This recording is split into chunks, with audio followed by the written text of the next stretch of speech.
No, because there's something almost clumsy about the whole thing and vaguely pathetic. But I'm afraid I'm just a doomed fan, as it were.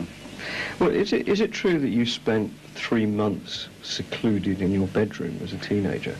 Much more than that, I'm sure, but I do distinctly remember one period where I hardly ever left the room for a 3-month period. What were you doing in there? Well, that's a good question. I used to write furiously, and I was just really nailed to the typewriter, and I was swimming in paper and all kind of introspective things like that. I wasn't exactly your average teenager. Did you want to stay there? The alternatives weren't very glamorous. If I left the room, I'd probably end up at some obscure pub or wandering about the park, which was always quite dangerous. I really had no options. I mean, I was living the kind of life. I was unemployed for a very long time and I had no money. And I was living a life to a large degree that I didn't choose, being financially absurdly embarrassed. So it really seemed to me that I would never ever settle for second best in life. That if I couldn't have exactly what I wanted, then I would have absolutely nothing. Because to me, nothing always seemed more important to me than a false something or something that I didn't really want. So therefore I stayed in. I did nothing. I just wrote, and I was determined that if I couldn't have exactly what I wanted, then I would disappear into the woodwork. What did you write about, and what happened to all that stuff? Most of it I later destroyed, because on reflection it always seemed so embarrassingly real and personal that it could only ever really be destroyed. But I did write lots of things that I still have. It got to the point with me where I'd simply write anything just for the sake of writing. Just kind of critical essays on certain things that nobody really cared about. Do you like the idea, then, of living in a secret world? Not especially, not really. I mean, if somebody said to me, would you rather be incredibly popular and have a throng of supportive friends, or would you rather be a distressed, hysterical person locked in the bedroom? I think I really would choose to be quite popular. But I don't remember choosing the way I lived. But it seems very much like a kind of fantasy world, your teenage. It does, but I can assure you it really wasn't. But I think you can look upon almost anything and almost any existence which is quite extraordinary, and it can almost sound quite fantastic and like a fantasy. It's like the lives of very famous people can seem incredibly glamorous when slapped onto paper, but of course, for a large point, they couldn't possibly be. Because most teenagers become obsessed with sex. Mm.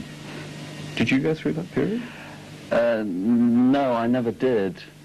I think I brushed quite close when I was 19 and 20, but previous to that period I didn't give it a great deal of thought, and it wasn't really something that I really needed to think about, because in my life it didn't really exist. I was aware that certain things should have occurred and certain things should interest me, and I was aware of teenagers around me frolicking about and being incredibly inconsequential and free-thinking, which I never was. So that kind of period when you're just supposed to be totally reckless and you're supposed to care about nothing apart from yourself and having as much fun as possible, I'm afraid I skirted past that period quite seriously and severely. And it's something that I regret enormously now, but there's not really any point. So you regret not sowing your wild oats, etc.? Yes, I do. I do regret that. In those days, did you spend any evenings fumbling in the back seats of cinemas? Fumbling in haystacks? No, I certainly didn't. Whenever I went to cinemas, I always raced for the front seat, I'm afraid. I was that boring. You say in other interviews that you're now celibate. Mm. Is that true? Yes, I'm afraid so. I don't have a certificate, but I can only say that I am. Is that part of the Smiths' mythology? Not really, because the other 3 members of the group are quite the reverse. Again, this gets almost repetitious, but it was something that I initially had no say in, which sounds almost pitiful, but it really wasn't. and it's something that I got increasingly used to, and it's something that I became so aware of as the years ticked past, and I realized that I was quite solitary in this area, that suddenly I realized that it was something that I would quite perversely cling to. It became quite important to me for some reason. Suddenly it became really serious whether I got involved or not, whereas to most people it really isn't.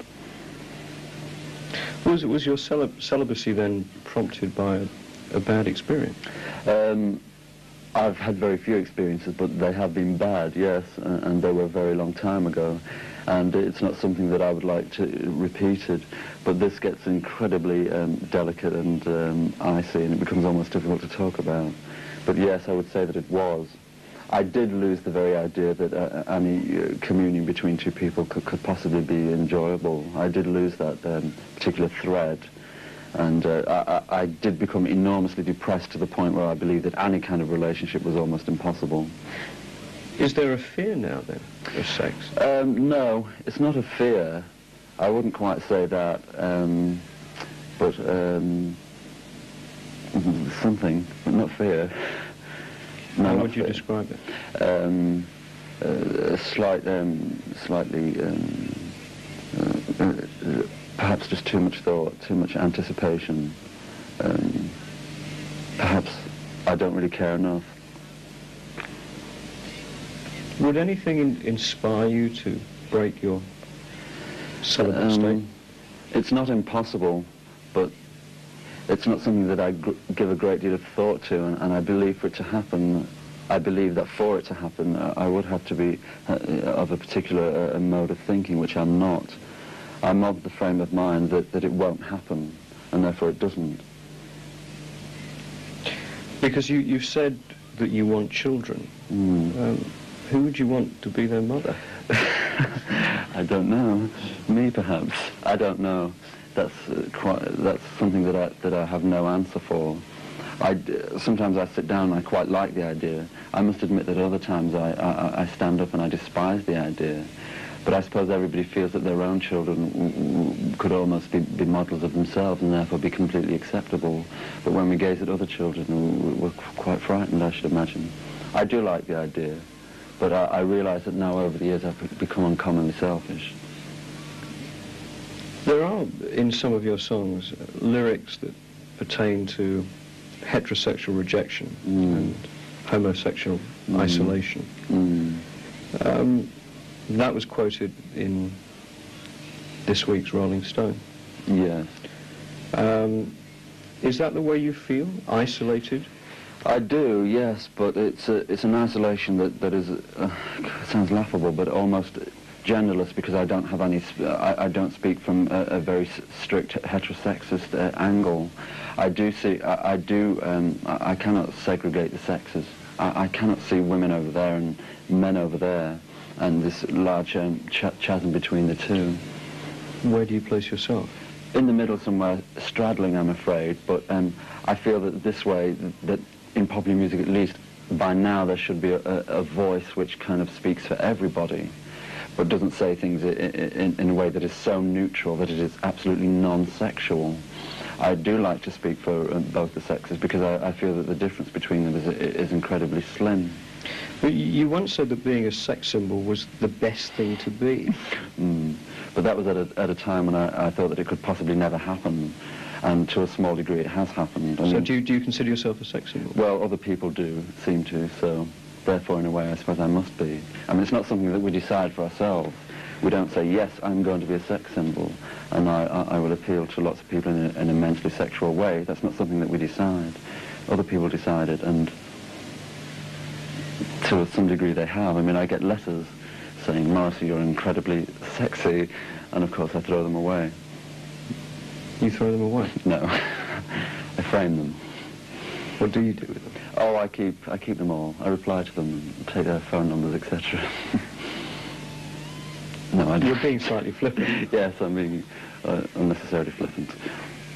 But how does it feel to be a sex symbol, given what you've just said? Well, I get these letters and I read them and I say, and then we appear on stage and girls scream and, you know, they want to touch me, and I kind of look at them and I read these letters and I look at the whole thing and I say, well, yes, it's very interesting, but I do feel slightly detached from it. Do you feel contempt?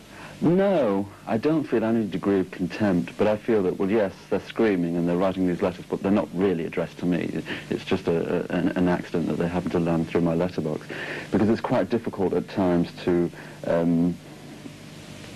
the way I live and the way I think about things, and then to kind of really see the way other people see me, and to associate with this person that, who should receive these letters. This kind of sexual person, this desirable person. It's not really me. So they're writing to someone else? Yeah, I do feel that. Wrongly, I suppose. You had a Catholic upbringing. Mm. What kind of influence did that have on you? I mean, are you religious now? No, I'm not. It had quite a detrimental influence on me. I went to stern working-class Catholic schools, which were very depressing and very repressive, and I never liked this. And it always seemed to me entirely wrong to inflict all these kind of foul, ugly images onto children. These images of serpents trampled underfoot with fire coming out of their nostrils and things like that, or whatever. And this constant belief at school that if you don't go to church, it's a cardinal sin and you shall burn in hell and God will strike you down. This constant fear of whatever you do, you're wrong, and whatever you do, you're guilty. And just simply by reason of your existence, you are absolutely guilty in every way. I despised that. I often felt that Christianity and the Catholic Church were quite severely divided. And I also looked upon Ireland, being the most Catholic country in the world, as being also the most repressed country in the world. It seemed to me wrong, it seemed to me black, because it didn't allow any degree of self-expression. It didn't allow any scope for individuality in any direction. This constantly carrying this thing on one's shoulder. Do you have then the traditional sort of Catholic guilt complex now? No, I don't. I mean, all that is just really candy floss. I never paid any attention to that whatsoever. Could you see yourself ever returning to Catholicism? No, because when people do, it always seems to be for very negative reasons. People get afraid. They realize that time is passing by, or they do feel this extreme guilt. People never really flock to the church for some very positive reason, which worries me slightly. Do you not think that, there will come a time in your life when you will return to it? I can't see it. I really can't. But who can tell? I'd like to talk a bit about your image. Mm. How contrived is your public image? It's not in the least bit contrived, but when you fall into the public eye, it seems to me that regardless of what you do or what you wear or what you say, it is construed as an image. I mean, you can wear no clothes at all and that will be seen as an image. So it's really quite inescapable, the whole thing. So there's no answer to that. One comes under the searchlights, the scorching searchlights, and everything that you do is an image. Yes, I mean, walking around with foliage coming out your back pocket could be construed as being an image, could it not? Possibly, yes. Why do you do that? I can see that. For quite delicate reasons. Severe interest I had in nature and being close to nature, which is something that Oscar Wilde felt, and I always thought was quite passionate and quite amusing. The idea of constantly carrying flowers, or of being simply immersed in leaves. I quite liked that. It was quite poetic. But the way it happens to me in relation to the Smiths, I do get quite depressed that many detractors focus upon that and not the music. And I do see quite clearly when people want to criticize the Smiths, the only thing that they can talk about is the flowers, and that it's absurd, and that it's... I mean, I realized that I was voted Wally of the Year the other day in some disreputable magazine simply for that sole reason. But you have set yourself up for that, haven't you? No, I don't. No, really, I don't believe that I have. I mean, to me, it's just really not that crucial. there are other things to talk about, and if people just see me as this strange character whirling